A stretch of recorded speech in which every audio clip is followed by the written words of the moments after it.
नमस्कार। आज आसतु गोटे छोट कहानी आड़ को जीवा जो कहानी थी गोटे छोट पिलाटीए जे कि प्रत्येक दिन स्कूल जाए हेले तार पाठरे मन न थाए। प्रत्येक दिन गुरुजी माड़ खाए हेले सुधरेनी।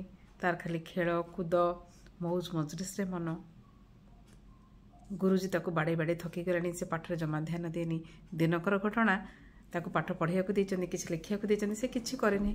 पलि आसी भूल भाल आंसर कहूँ। गुरुजी पुणी थे रागी जाइए कि तू हाथ देखा।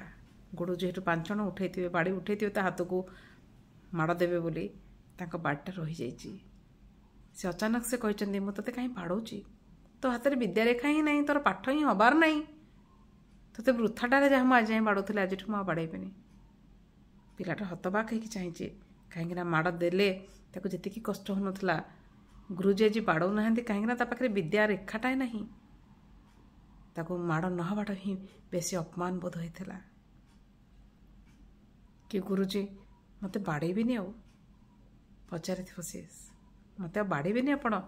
गुरुजी कहते ना ते मुझे बाड़ेबी ना कहीं ना तोर विद्यारेखा नहीं ना विद्यारेखा कौटा ना हाथ में एमती एठू जाए गोटे रेखाटे से विद्यारेखा बोली कह जाए। सी अपमान जर्जरित हो खेल छुट्टी होते से जाइए बाहर पड़िया को बुलाबुली करके पिला माने खेलुचन तार आ खेल मन ना ता मुंडे अच्छी गुरुजी मते मारी ना। छोट पिलाटीए से बुझीपारी गुरुजी भी मत आज बाड़िया को मना करदे मुझे कौन एत मूर्ख हो गली।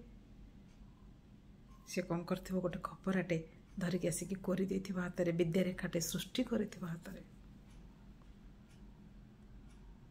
विद्यालय जाक चहल पड़े जो किए गोटे पिलाटे हाथ जाक रक्त जोड़ बुड़े से पिलाटी ठिया तो गुरुजी को शुणी थे कि सी ए भाया कि गोटे पिलाटी कर बुझीपार ना अचानक देखीगला पिलाटी ठिया हाथ जाक रक्त जोड़ बुड़ी रक्त में माटी भेजुची। सी कही ये सब कौन कलु ना गुरुजी मत आप बाड़ेबे मत से सह्य है मु विद्यारेखा सृष्टि कर मत बाड़ेबे ना रे बापा ते बाड़ेबा दरकार नहीं। तू दिने दिने विद्वान कहबू पूरा जगत ते गोटे विद्वान व्यक्ति बोली जानब। तोर आज पाठ हो गला ना सार मत कि बाड़ेबे आपण। गुरुजी कांदी पकई थे केते छोट पिलाटे हेले भी ता भीतर केते आत्मसम्मान बोध। बेले बेले गुरु भी जानिले सब बाड़ेले हुए बेले बेले माड़ नदबारे भी पिला माने खूब निजको निजे चिन्हिबा को समय पाई थांते।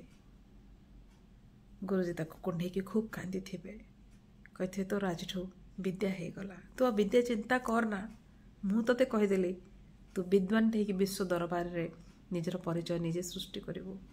आ सी किए थे जानी सी कुनी पिलाटी दिने ना दिने बड़ होकि विश्व दरबार से ना रखी सी हेले आमर संस्कृत व्याकरण लिखि पाणिनि।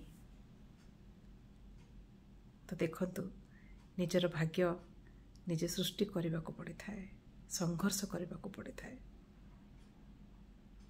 कि भाग्य नहीं कि आसी न था। तो यही कहानी आपन को केमती लगिला निश्चित मतामत रे जनइबे। अपेक्षा रही। जय जगन्नाथ।